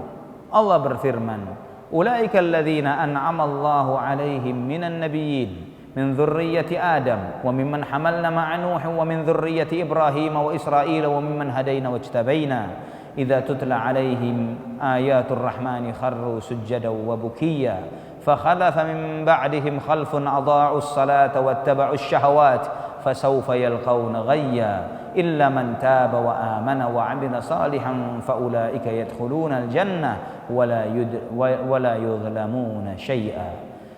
Orang-orang itulah yang Allah telah berikan nikmat kepada mereka, yaitu para nabi dari keturunan Adam dan orang-orang yang kami bawa bersama Nuh, dan dari keturunan Ibrahim dan Israel yaitu Yakub, dan orang-orang yang telah kami beri petunjuk dan kami pilih. Jika dibacakan kepada mereka ayat-ayat Ar-Rahman, mereka bergegas tunduk dan menangis. Maka kemudian mereka diganti oleh generasi yang muncul sesudahnya, yang generasi ini menyia-nyiakan salat dan mengikuti syahwat. Adha'us salah wattaba'us syahwat. Orang yang menyia-nyiakan salat pasti mengikuti syahwat. Orang yang menjaga salatnya pasti bisa menjaga mengekang syahwatnya. Ini perlu dijaga. Adha'us shalah wattaba'us syahwat fasawfa yalqauna ghayya. Maka mereka akan menjadi orang-orang yang tersesat, yang jauh dari jalan Allah. Illa man taba, kecuali orang yang bertaubat, beriman, beramal saleh, maka orang-orang itu yang masuk ke dalam surga dan tidak akan dizalimi sedikit pun. Dalam firman-Nya yang lain, dalam surat Al-Isra ayat 107 sampai 109, Allah Subhanahu wa taala berfirman, "Qul aminu bihi aw la tu'minu. Innal ladzina utul ilma min qablihi idza yutla 'alaihim yakhruna lil adqani sujada." Ayat ini sudah saya sampaikan tadi di awal. Yaquluna subhana rabbina in kana wa'du rabbina la maf'ula wa yakhruna lil adqani yabkuna wa yaziduhum khushu'a. Nabi sallallahu, kemudian dalam sebuah athar ya, ketika menafsirkan ayat ini dalam surat Al-Isra ayat 107 sampai 109, di awal sudah saya sebutkan ayat ini. Dari Abdul A'la At-Taimi ketika menafsirkan ayat ini, beliau mengatakan, "Man utiya minal ilmi ma la yubkihi la khaliqun an la yakuna utiya ilman yanfa."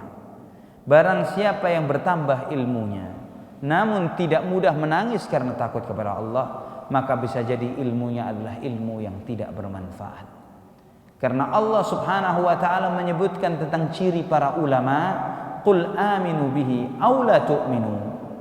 Katakanlah, silahkan kalian beriman dengannya atau tidak beriman. Innal ladzina utul ilma min qablihi idza yutla 'alaihim yakhruna lil adqani sujada. Sesungguhnya orang-orang yang diberi ilmu sebelumnya, jika dibacakan ayat-ayatnya, mereka tunduk sujud kepada Allah Subhanahu wa taala, semakin takut kepada Allah Subhanahu wa taala. Kemudian Allah juga berfirman di dalam surat Al-Hajj, ayat 54, وَلِيَعْلَمَ الَّذِينَ أُوتُوا الْعِلْمَ أَنَّهُ الْحَقُّ مِنْ رَبِّكَ فَيُؤْمِنُوا بِهِ فَتُخْبِتَ لَهُ قُلُوبُهُمْ وَإِنَّ اللَّهَ لَهَادِي الَّذِينَ آمَنُوا إِلَى صِرَاطٍ مُسْتَقِيمٍ.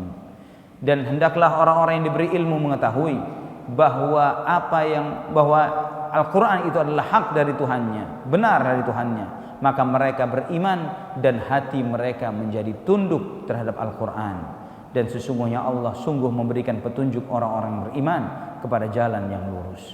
Ikhwatal iman rahimani wa rahimakumullah, semakin bertambah ilmu seseorang, semakin dia takut kepada Allah, semakin mudah dia menangis. Abu Dzar meriwayatkan dari Nabi SAW, beliau bersabda, "Inni ara ma la taraun wa asma'u ma la tasma'un." Sesungguhnya aku melihat apa yang tidak kalian lihat, aku mendengar apa yang tidak kalian dengar. Innas samaa'a attat wa huqqa laha an ta'itta. Sungguh langit ini berderik. Berderik itu adalah ketika misalnya meja ini dibebani dengan sesuatu yang berat sehingga bersuara. Kata Nabi, langit pun seperti itu sekarang ini, dan memang pantas dia seperti itu.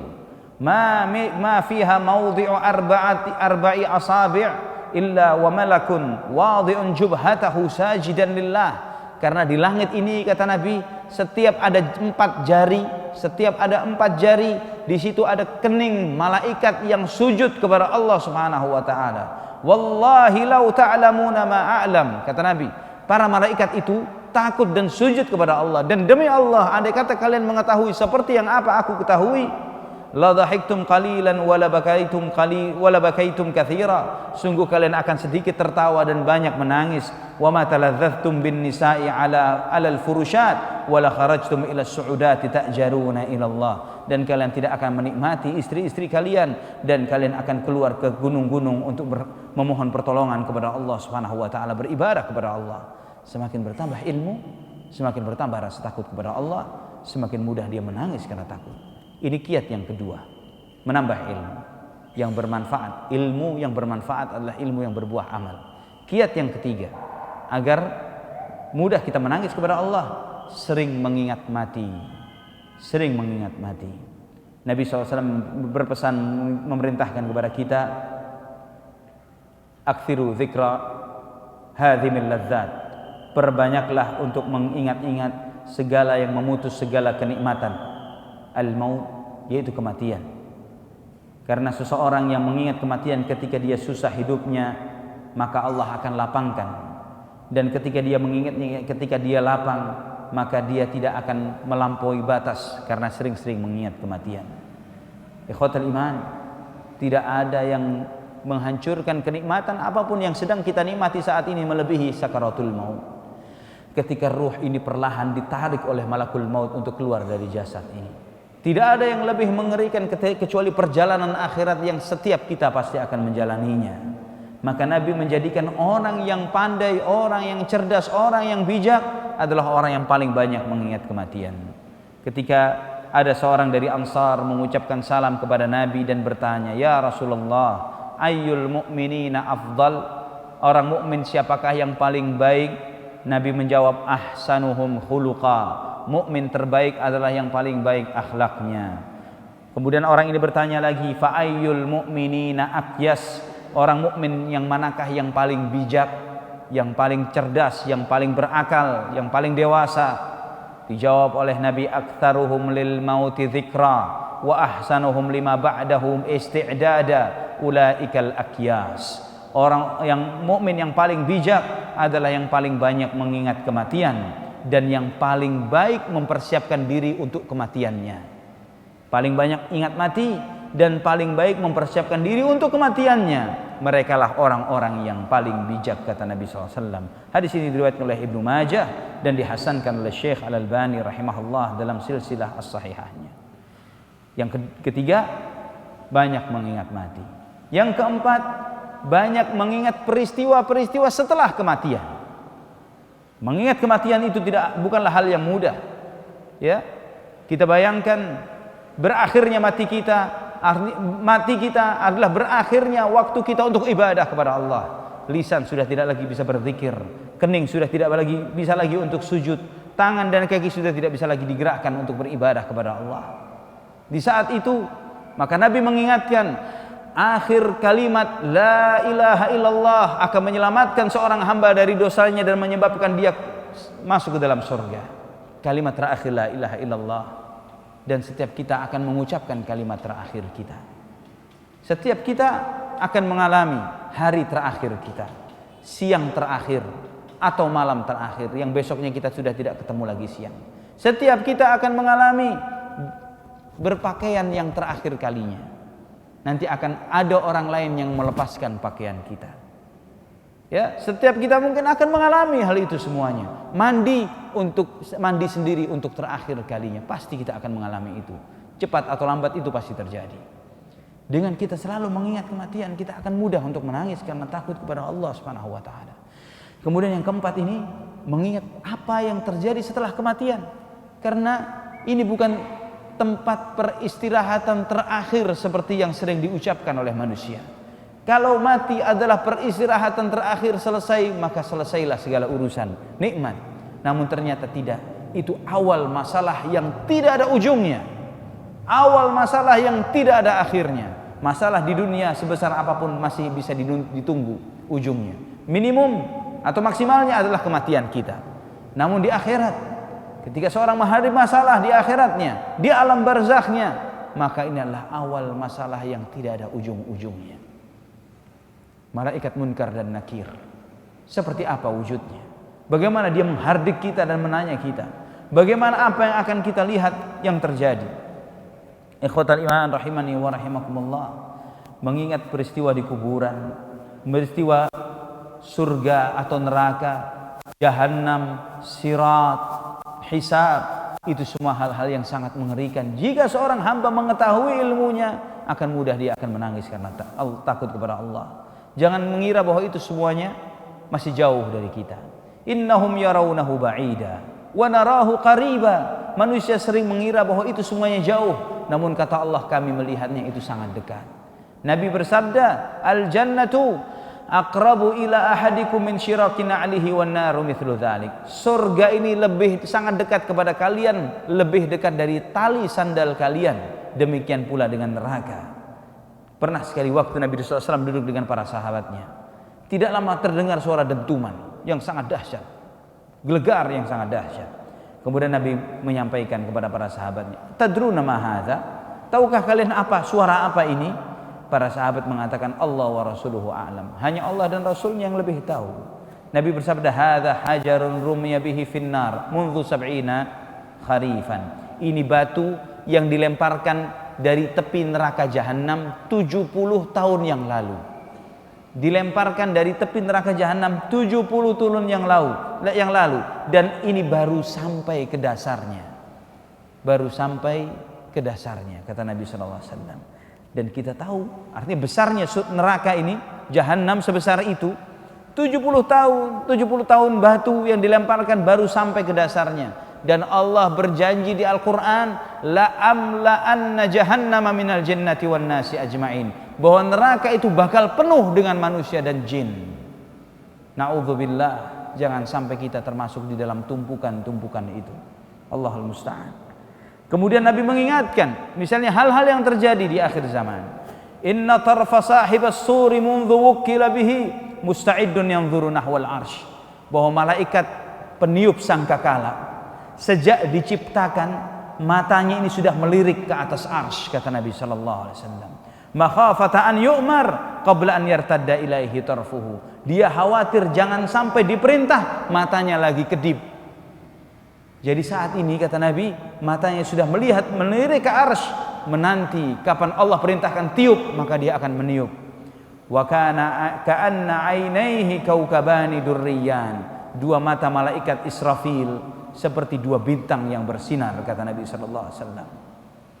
Ikhwatal iman, dalam hadis yang lain Nabi bersabda, kaifa an'am wa qad iltaqama sahibul qarnil qarna. Bagaimana saya bisa merasa nikmat hidup di dunia ini, sedangkan malaikat peniup sangkakala sudah mengulum sangkakalanya. Wahana jubhatahu, dan telah menundukkan keningnya. Wa asgha sam'ahu, dan memperhatikan telinganya. Yantadhiru in yu'mar an yunfakh fayanfukh. Dia menunggu kapan diperintah untuk meniup, maka dia akan segera meniupnya. Para umat Islam yang saat itu bertanya kepada Rasulullah, kaifa naqulu ya Rasulullah, bagaimana kita berucap ya Rasulullah? Qulu hasbunallah wa ni'mal wakil. Ucapkanlah, cukuplah kami Allah dan dia sebaik-baik pelindung bagi kami. Wa tawakkalna 'ala Allahi rabbina. Ucapkanlah kami bertawakal hanya kepada Allah Tuhan kami. Ikhwatal iman rahimani wa rahimakumullah. Inilah bagaimana seorang merasa nikmat, merasa senang dengan hal-hal yang ada di dunia, sedangkan Allah subhanahu wa ta'ala akan menghisab segala sesuatu yang halal dan yang haram. Bagaimana seorang dengan mudah melakukan dosa dan maksiat, sedangkan malaikat-malaikat pencatat tidak pernah luput dari apa yang diucapkan, walaupun satu kata yang diucapkannya. Ikhwatal iman rahimani wa rahimakumullah. Nabi menyebutkan tentang tangisan penghuni neraka dalam sebuah hadis yang diriwayatkan oleh Ibnu Majah dan Abu Ya'la dan dihasankan oleh Syekh Al-Albani. Yursalul buka'u ala ahli an-nari fayabkuna hatta tanqati'ad dumu. Ketika Allah mengizinkan penghuni neraka untuk menangis, maka mereka pun menangis sampai mengering air matanya. Thumma yabkuna ad-dam hatta yasira fi wujuhihim ka hay'atil ukhdud. Mengering air mata ini bukan berarti berakhirnya tangisan mereka. Mereka pun mulai bercucuran darah, tangisan darah, sampai menyisakan coakan di pipi mereka. Walau ursilat fiha sufunu lajarat. Dan kata Nabi sallallahu alaihi wasallam, penyesalan itu andai kata akibat cucuran air mata di mereka di neraka jahanam, andai kata ada kapal yang dilewatkan akan mengalir di sana. Ikhwatal iman rahimani wa rahimakumullah. Dalam riwayat yang lain yang dihasankan oleh Syekh Al-Albani, Nabi bersabda, ya ayuhan nas ubku, wahai manusia menangislah, fa in lam tabku fatabakau. Jika kalian tidak mampu menangis, upayakan untuk kalian menangis. Fa inna ahlan nari yabkuna fin nari hatta tasila dumu'uhum fi khududihim. Sesungguhnya penghuni neraka, mereka menangis di neraka sampai mengalir air mata itu di pipi-pipi mereka. Ka'annaha jadawilu hatta tanqati'ad dumu, sehingga menyisakan ada saluran di pipi mereka karena saluran air matanya sampai terputus air mata itu dan berganti menjadi darah yang mengalir dari mata mereka. Ikhwatal iman, rahimani wa rahimakumullah. Dalam hadis, dalam riwayat yang lain dari Abdullah ibnu Amr radhiyallahu anhuma, beliau mengatakan, inna ahlan nari yad'una malikan, bahwa penghuni neraka memohon-mohon kepada Malik, malaikat penjaga neraka. Fala yujibuhum arba'ina ama, 40 tahun mereka memohon kepada malaikat penjaga neraka Jahannam untuk minta kepada Allah agar meringankan azabnya, namun tidak dijawab oleh malaikat Malik selama 40 tahun. Thumma yaqul innakum makithun, namun setelah 40 tahun baru malaikat penjaga Jahannam mengatakan kalian akan tetap di dalamnya. Thumma yad'una rabbahum fayaqulun rabbana akhrijna minha fa in 'udna fa inna zalimun fala yujibuhum mithla dunya. Maka mereka meminta kepada Allah, wahai Tuhan kami, izinkan kami keluar dari neraka ini. Kalau kami kembali ke dunia, kami tidak akan lagi menjadi orang yang zalim. Maka tidak akan dijawab oleh Allah Subhanahu wa taala. Thumma yaqulu ikhsa'u fiha wa la tukallimun. Maka Allah berfirman kepada mereka, menjauhlah dariku dan janganlah kamu bicara kepada aku. Maka mereka menyesal di dalam neraka. Yang tersisa hanyalah tangisan, lolongan, pekikan. Kata Abdullah bin Amr, tushbihu aswatuhum aswatal hamir, awwaluha syahiq wa akhiruha zafir. Yang suara mereka seperti suara keledai, yang suara awalnya seperti senggukan dan akhirnya adalah lolongan. Berikutnya yang kelima, dan saya cukupkan dengan 5 hal ini karena masih banyak yang lainnya, saya cukupkan untuk saya buka soal jawab. Yang kelima adalah sering-sering berziarah kubur. Sering-sering berziarah kubur. Banyak hal yang lainnya, ya, saya sebutkan dengan singkat saja, ikhwatal iman. Sering-sering berziarah kubur. Seorang yang sering berziarah kubur akan meluluhkan hatinya. Namun bagi muslimah tidak boleh sering-sering. Ya, bagi wanita, Nabi SAW melarang, la'ana Rasulullah SAW zawaratil maqabir. Nabi melaknat wanita-wanita yang sering-sering berziarah. Sering bukan artinya tidak boleh, artinya boleh, namun tidak boleh sering-sering berziarah kubur. Kemudian diantaranya adalah banyak mentadabburi ayat-ayat Al-Quran. Ya, mentadabburi ayat-ayat Al-Quran. Semakin memahami, akan mudah kita semakin khusyuk dan takut kepada Allah. Kemudian banyak beristighfar, memohon ampun kepada Allah dan mengingat dosa-dosa kita. Juga seringkali kita harus sering-sering mendengarkan nasihat-nasihat dan kisah-kisah para orang-orang saleh terdahulu. Ya, sering mendengarkan majelis-majelis tafsir Quran, hadis Nabi, mawaidh, nasihat-nasihat yang disampaikan para ulama. Dan yang paling manfaat juga diantaranya adalah jangan merasa nikmat dengan dunia. Menikmati nikmat yang Allah berikan kepada kita, iya, namun bergelimang dengan kenikmatan ini terus-menerus membuat kita lalai, ya, membuat kita lupa dari Allah Subhanahu wa taala, sehingga kita merasa nyaman dengan hidup di dunia, maka kita akan lupa dengan kehidupan akhirat. Orang yang sibuk dengan mendekor rumahnya terus-menerus gak ada hentinya. Oh, ini karpetnya perlu ganti, oh ini ininya itu, dan terus begini, tidak ada henti-hentinya memikirkan hal ini, maka dia tidak akan pernah menyibukkan bagaimana dekor rumahnya di akhirat. Ketika kita sibuk memikirkan kehidupan kita di akhirat, maka kita akan merasa nikmat, merasa nyaman dengan apa yang ada, yang sederhana ini. Ini ikhwatul iman, beberapa kiat untuk kita mengingat, mudah menangis karena takut kepada Allah Subhanahu wa taala. Sebelum saya tutup, silahkan jika ada yang mau ditanyakan.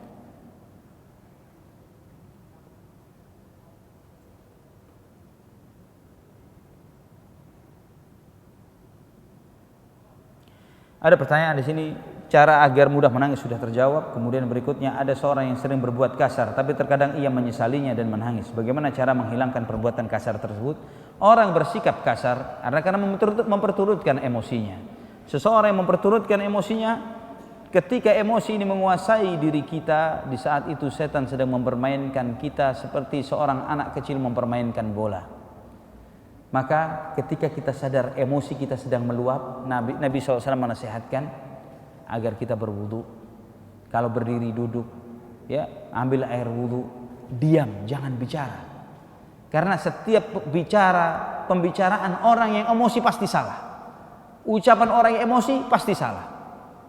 Maka seorang yang bijak sekalipun, seorang hakim, seorang yang sangat bijak dengan ilmunya, dengan wawasannya, dengan kebijakannya, ketika emosi dilarang untuk mengambil keputusan.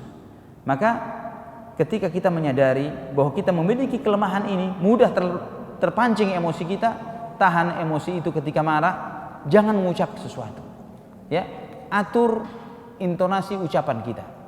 Ketika kita marah, cenderung intonasi kita adalah teriak, suara tinggi.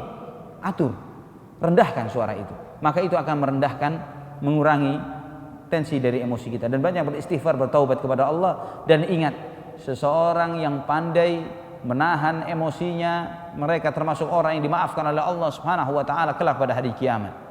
Ya. Kita mudah terpancing emosi kita dan mengungkapkan emosi tersebut, maka ingat bahwa kita banyak dosa, banyak kita kesalahan. Kita mohon dengan mudah dengan kita mengekang emosi kita mohon kepada Allah agar Allah memaafkan segala dosa-dosa kita kelak. Kemudian jika kita berdoa dengan menangis, apakah doa kita dikabulkan? Iya, di antara bentuk mustajabnya doa adalah ketika seorang berdoa dengan khusyuk kepada Allah Subhanahu wa taala, dan di antara cirinya adalah ketika dia menangis karena khusyuknya. Bagaimana agar kita dapat berdoa dan memohon ampun kepada Allah dengan khusyuk? Ini ilmu yang tersendiri yang harus kita pelajari. Bagaimana agar kita menjadi seorang hamba Allah yang khusyuk? Khusyuk ini adalah ibadah hati. Khusyuk ini dilakukan oleh seorang hamba di dalam sholat dan di luar sholatnya. Ya, khusyuk itu bukan hanya sekedar dalam sholat, namun khusyuk juga terlihat pada diri seseorang di luar sholatnya. Sebagaimana Allah berfirman tentang para sahabat, simahum fi wujuhihim min atharis sujud, terlihat pada wajah mereka dampak sujudnya. Apa maksudnya dampak sujud ini? Adalah tawadhu'nya mereka, akhlaknya yang lemah lembut, yang mereka rendah terhadap sesama mukmin, namun izzah di hadapan orang-orang kafir.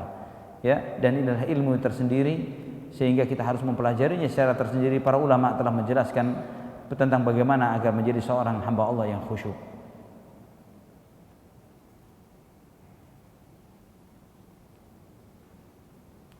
Jika kita bermimpi melihat seseorang yang sudah meninggal dunia, orang tersebut di dalam mimpi kita dia bersedih, apakah dia betul dalam sedih? Wallahu a'lam bishawab.